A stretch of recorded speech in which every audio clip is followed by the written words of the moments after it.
Assalamu alaikum wa rahmatullahi wa barakatuh. Ashama akkam jirtu hordoftoota chaanalii YouTube Abdul App.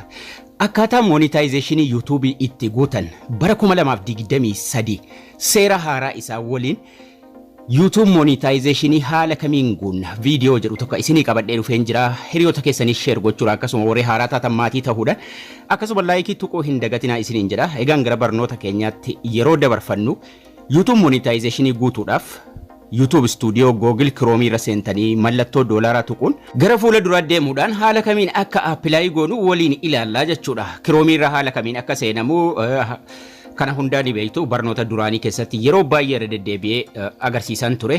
Kan hin gadi jallisee agarsiisaaruuf yoo barreeffamni hin mul'annee fi namni tokko egaan yeroo sa'aatiif subscribe guuttate sa'aatii 4,000f subscribe 1,000 yeroo dabarfate apply now ka jedhu kun ni banamaaf jechuudha. Kana jechuun karaa ittiin maallaqa argatu irratti banachuudhaaf beeksisa irratti hidhachuudhaaf short yookaan viidiyoo gabaabaa irraa maallaqa argachuuf membership banachuuf super chat banachuuf shopping irraa maallaqa argachuuf monetize apply godha jechuudha. Monetization apply gochuuf sa'aatiin keessan dirqama guutuu qaba. Subscribing kuma ol darbee right ta'uu qaba. Akkasuma bakki sa'aatii kun 4,000tu barbaadama 4,000 ol darbuu qaba jechuudha. Two step verification is right ta'uu qaba. Kana duraan sirriitti agarsiiseen jira. Fuula haaraa irratti bara 2023 monetization guutuuf apply ka jedhu kana tuquudhaan gara fuula duraa deemnaa jechuudha. YouTube irratti monetization guutuuf YouTube keessan apply gochuuf. Apply yeroo isin tuqxanii gara fuula duraa deemtan haala kanaan baasa. Lakkoofsa tokko haga 3 jira. Baay'ee salphaadha monetization guutuun. Lakkoofsa tokko seera YouTube simanna. Start tuquudhaan jechuudha. Yeroo isin lakkoofsa tokko simattanii kaatan lakkoofsi lama immoo ni banamaa jechuudha. Startiin daalachaa'ee ta'u jala isaa jiru ni banamaa. AdSense wal qabsiisu gara kaffaltiin keessan ittiin isinii kaffalamu wal qabsiisuudha. Lakkoofsa 3 wanni nuti guunnu hin jiru.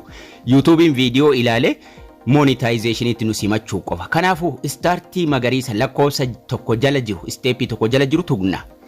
Yeroo tugne seera YouTube haaraa bara 2023 haala kanaan fidee dhufa. Gara gajjallaatti gaddeemuun sanduuqa raayitii itti goone seera san simannu tokko jira. Gara gajjallaatti haga dhumaatti gadi adeemnaa jechuudha. Barreeffama kana dhumarra yeroo geessan I accept the best terms jedha. Sanduuqni lama yoo isinii dhufe lamanuutu raayitii gootu. Yoo tokko ta'es tokkumatti raayitii gochuudhaan canceliif accept terms jira. Accept terms isa jedhu tuqxuu jechuudha. Sanduuqa lamanitti erga raayitii gootanii booda. Yeroo nuti accept terms tuqne ni eegna haga lakkoofsi tokko dan jedhee lakkoofsi lama startiin lakkoofsa lama jala jiru nuuf banamutti yeroo lakkoofsi tokko danii ta'ee biluu magariisaan akkana nu bobeesse startiin lakkoofsa lama jala jiru steepiin lama jala jiru ni banama biluu ta'a jechuudha. Kanaafuu startiin lakkoofsa lama jala jiru tuqachuudhaan AdSense keenya foormii kunna. AdSense irratti waa 4 yookiin 5. Kanaafuu waa takka wanti nama sodaachisu hin jiru wanni nu barreessinu waan xiqqoodha. Startii kana tuqannaa jechuudha. Startii yeroo isin tuqxan sanduuqa filannoo qabu tokkotti isinii dhufa. Start ka jedhu kana yeroo isin tuqxan jechuudha. Sanduuqni sun wanni inni isin gaafatu kanaan dura AdSense banattee qabdaa nuun jedha. Moo haaraadha nuun jedha. Kanaafuu gara AdSense nu geessa waan ta'eef sanduuqa kana keessa tuquudhaan yoo duraan qabaattan qabaa filattu yoo hin qabaanne no I don't have an existing account ka jalqaba qabaa jettanii wal qunnamsiisuuf kan qabdaniin ka gidduu moo hin qabu jechuu fi ka dhumaa moo hin beekuudha. Kanaafuu isa gidduu filanna no I don't have an existing account kanaan dura banadhee hin qabu ka jedhu filattuu jechuudha. Kana jechuun AdSense irra nu geessa. Continue tuqanna erga kana goonee kaane continue ka jedhu kun as jira. Continue irra tuquudhaan gara fuula duraa deemna. Waa takkitti baay'ee salphaadha. Yeroo isin continue tuqxanii gara fuula duraa deemtan emailii filadhu isiniin jedha. Emailii keessan kan YouTubein keessan ittiin banamee jiru irra tuqxu. Yeroo isin emailii sanarra tuqxan gara fuula duraa isin geessa.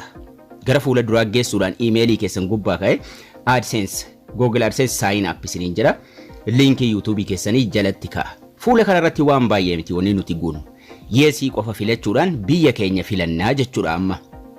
Xiqqoo gadi siquudhaan yes send me customized help ka jedhu yesii tuqne xiqqoo gara gajjallaatti gaddeemuun biyya keenya filanna. Ethiopia select your country or territory nun jedha. Sanduuqa san keessa tuquudhaan biyya monetization itti guutaa jirtan Itoophiyaa filattuu jechuudha. Biyya feetanuu jiraattan Itoophiyaa filachuu qabdu maaliif akkaawuntii baankii kan Itoophiyaatti galchitu waan ta'eef jechuudha. Itoophiyaa kan jedhu erga filattanii booda gara gajjallaatti gaddeemuun sanduuqa raayitii itti godhamu jira. Sanduuqa sanatti raayitii godhanna. Yes, I have read and accept the agreement kan jedhu kana raayitii godhe create account tuqnaa jechuudha. Create account kan jedhu jala jira. Yes, erga goonee kaanee sanduuqatti raayitii godhe create account. Create account kana tuqnee yeroo irra dabarfannu amma AdSense formii guunnaa jechuudha. AdSense formii guutuu irratti namoonni baay'een dogoggora jarri uumanis sirreessinee irra dabarfanna. Maaliifi namoonni baay'een lakkoofsa poostaatiif postal koodii irratti dogoggora baay'ee uumu waan ta'eef asirratti haala kanaan nuu fida. Customer information ka jedhu kana gad darbinee maqaa bira deemna nuti. Account typing individually dhumarra taa'uu qaba. Wanni nuti tuqnee irraa jijjiiru tokko hin jiru. Name bakka jedhutti maqaa YouTube keessanii irra kaawwan ta'eef sana irraa haquudhaan maqaa keessan guutuu irratti barreessitu. Maqaa keessan maqaa guutuu. Address line 1 isa jedhu irratti sanduuqa ittaanuu irratti sarara ittaanuu irratti Itoophiyaa biyya keessan katabdu. Maqaa keessan erga katabdanii booda neemii jalatti sarara jalqabaa irratti sarara ittaanuu irratti Itoophiyaa biyya keessan address line 1 isa jedhu irratti address line 2 irratti poostaa mana poostaatii isiniif baafame mana poostaa deemanii maatiin keessa yookaan isinis deemtanii sanduuqa poostaan barbaada jechuudhaan poostaan isinii ba'a lakkoofsa poostaa keessan sana irratti katabdu paa guddaa oo guddaa xuqaa baa guddaa oo guddaa xaa gochuudhaan lakkoofsa mana poostaatii isinii ba'e yookaan ka hiriyaa keessanis fayyadamuu dandeessu. Address line 2 irratti guutama kun. Lakkoofsi poostaa kapiinii irratti isinii dhufu. Postal koodiin garuu koodii naannoo biyyattiiti. 000 irratti fayyadamuu dandeessu yoo gandi keessan hin qabaanne. Kanaafuu lakkoofsi poostaatiif postal koodiin tokko miti. Lakkoofsa poostaa address line 2 irratti guuttu. Lakkoofsa piiniin irratti isinii dhufu yookaan ergaan irratti isinii ergamu. Kan mana poostaatii dhaqamee isinii fuudhamu gaafa ergaan dhufe. Postal koodii inni jedhu garuu koodii naannoo keessaniiti. Yoo naannoon sun qabaate yoo dhabe hoo 00 guutuu postal koodii isa jedhu irratti. Lakkoofsi poostaa garuu dirqamaa jechuudha. Kanaafuu 00 kan guutamu postal koodii irratti. Sun koodii naannooti. Yoo Finfinnee taatan 1000 guutu. Garuu address line 2 irratti lakkoofsi poostaa barbaachisaadha jechuudha.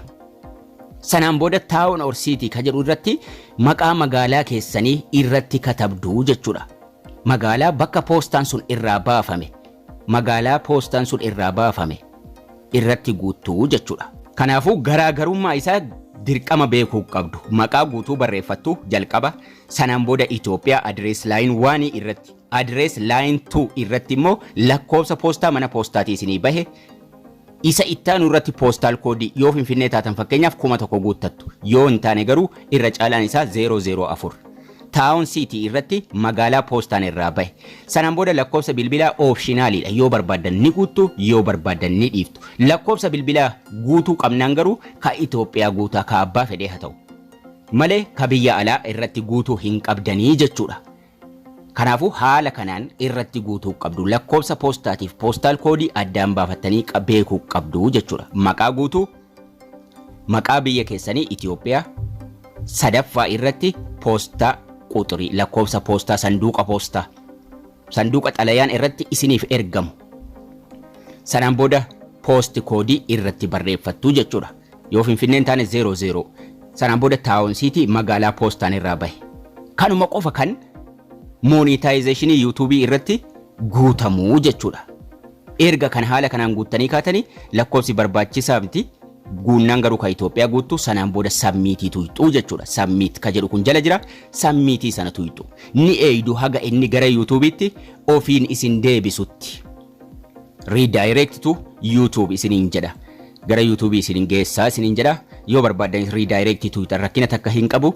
Gara YouTube isin geessuun lakkoofsi tokko dan jedhee jira. Lakkoofsi lama in progress ta'a. In progress jechuun ilaalamaa jira. Sa'aatii haga ta'e murtaa'een booda siif deebifnaa jechuudha. Not started ka jedhee ka duraan daalachaa'ee taa'u kun in progress jedhee halluu keelloo qabataa jechuudha. Ni eegna haga inni in progressii halluu keelloo sana ta'utti. amma halluu keellootiin fide lakkoofsi tokko danii ta'ee jira seera simannee jirra lakkoofsa lama foormii guunnee jirra foormii guunne sana ni eegna haga ni nuu deebisutti haganni akka lakkoofsa tokko dan jedhee biluu ta'utti ni eegna yeroo baay'ee sa'aatii 24 keessatti deebisa lakkoofsi sadii garuu wanni nuti guunnu tokko hin jiru yeroo lakkoofsi lama nu simatee danii ta'e lakkoofsi sadii in progressii ofumaan ta'e YouTubein viidiyoo keenya ilaala yoo viidiyoo nuti achirraa qabnu seera qabeessa ta'e gara monetizationii nu dabarsa sanaan booda beeksisa irratti hidhannaa jechuudha yeroo lakkoofsi sadii nu simatee jechuudha lakkoofsi lama amma guunnee jira foormii sa'aatii 24 eegnaa jechuudha haga inni akka lakkoofsa tokko danii ta'utti akka inni akkasitti ta'utti ni eegnaa jechuudha ka keelloo ta'e kun danii ta'a yeroo inni danii ta'e lakkoofsi sadii ofumaa YouTubein nuuf ilaalee monetizationitti nu dabarsaa jechuudha kanaafu isteepii salphaa ta'e kanaan monetizationii guutuu qabduun isiniin jira barnoonni keenyas kana fakkaata akka isin irraa barattan abdii guddaan qaba haga barnoota kutaa ittaanu walitti deebinutti turtii gaarii